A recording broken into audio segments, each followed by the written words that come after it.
a gente conseguiria ter um feminismo dentro da religião, principalmente com essa crescente Claro, tem o feminismo evangélica. cristão, tem o feminismo cristão. Feminismo cristão? Feminismo cristão, tem o feminismo cristão, inclusive tem autoras cristãs, Ivone Guevara, Odia Barros, Pamela Barbosa.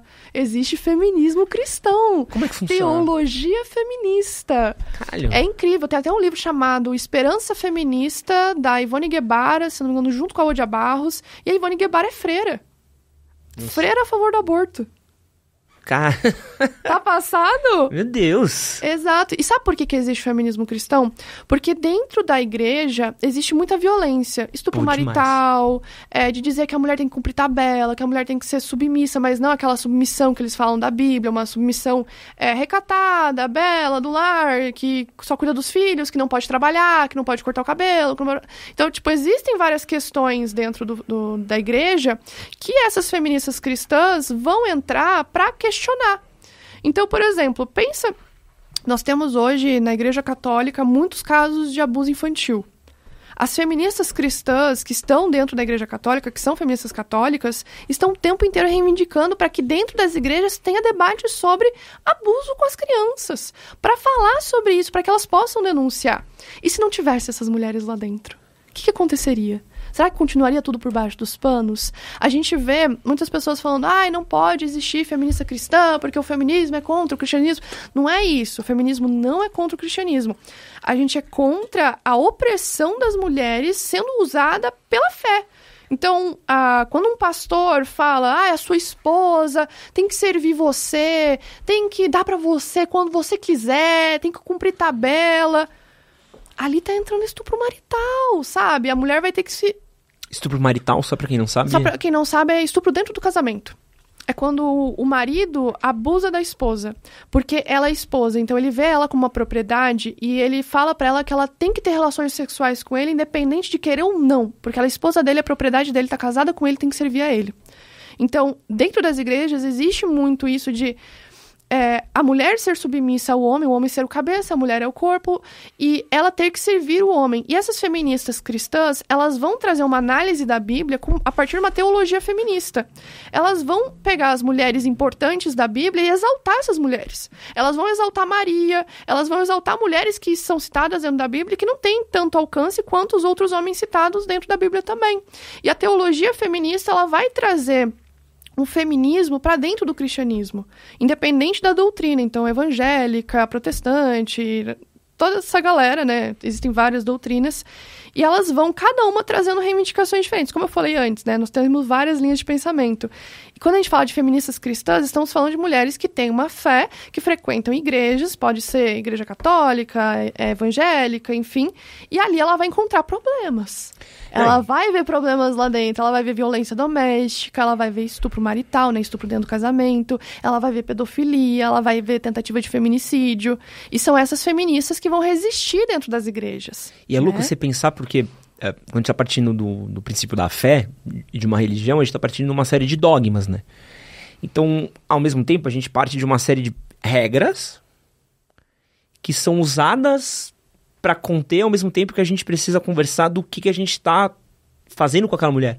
Tem um filme muito massa, foi indicado ao Oscar esse ano, chama Entre Mulheres. Não sei se chegou a assistir. Sim. Muito bom, ele é baseado num caso real que aconteceu posso estar errando muito aqui, se não me engano foi na Bolívia ou na Colômbia, que era uma... É o caso dos menonitas?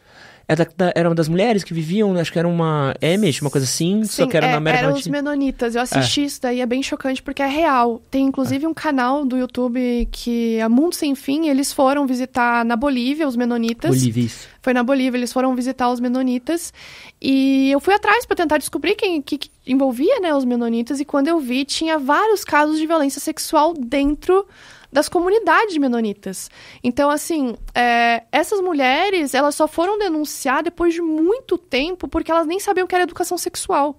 Elas nunca tiveram contato com pessoas falando que é abuso. Porque o que elas aprendem é só dentro daquela comunidade. Para quem não sabe o que são os menonitas, são comunidades onde eles são ultraconservadores. Uhum. Então... eles não usam energia elétrica, eles não permitem que entre tecnologia, celular mesmo, não permite, identidade com chip também não permite. Então, eles têm uma aversão contrária à tecnologia, à globalização, no geral. Muito parecido com os Amish, né? Muito parecido. Exato, é bem parecido. E daí, com isso, essas mulheres que fazem parte dos menonitas, elas não tiveram acesso à educação sexual, elas não tiveram acesso a planejamento familiar, nada disso, porque lá dentro eles são ultra conservadores. Então, se aqui no Brasil o pessoal treta com educação sexual, imagina ser ultra conservador, né? Então, essas mulheres, o que acontecia? Elas iam dormir e passava homens dos menonitas e espirravam, tipo, um spray, uma planta que eles tinham lá que dopava essas mulheres. E elas eram abusadas dormindo, e quando elas acordavam, a cama estava cheia de sangue, e elas não sabiam o que tinha acontecido. E o que começou a ser falado ali dentro? Que eram espíritos, demônios, que não era nada real, que era coisa da cabeça delas.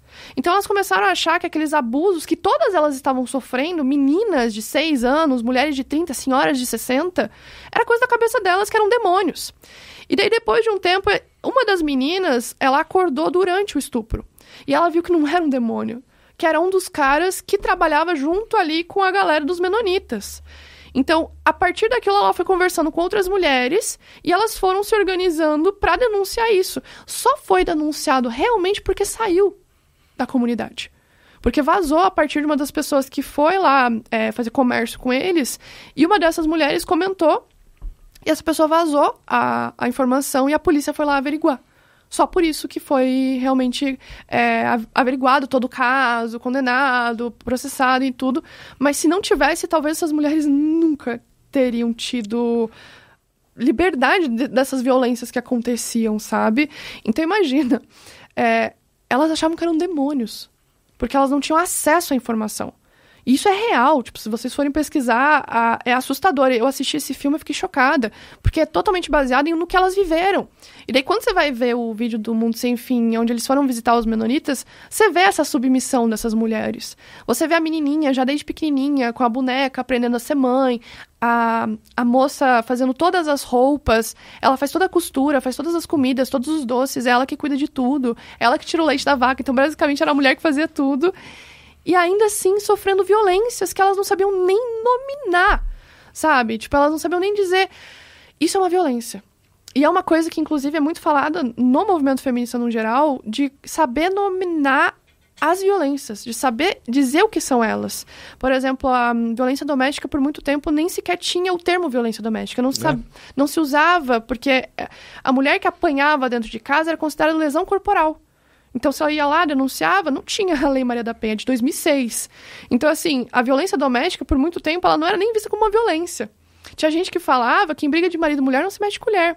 Então, as mulheres nem sabiam que elas podiam denunciar aquilo, elas achavam que era algo comum nos relacionamentos, porque às vezes viam a mãe sofrendo violência, viram que ela também não denunciou, viram a vizinha, ou foram contar pra uma amiga, a amiga falou, mas você tá com o cara, então porque você gosta, não sei o que, você não termina porque você gosta. E não se entendia dependência financeira, dependência emocional, um monte de questões que envolvem as mulheres e que é sempre questionado pelo movimento feminista.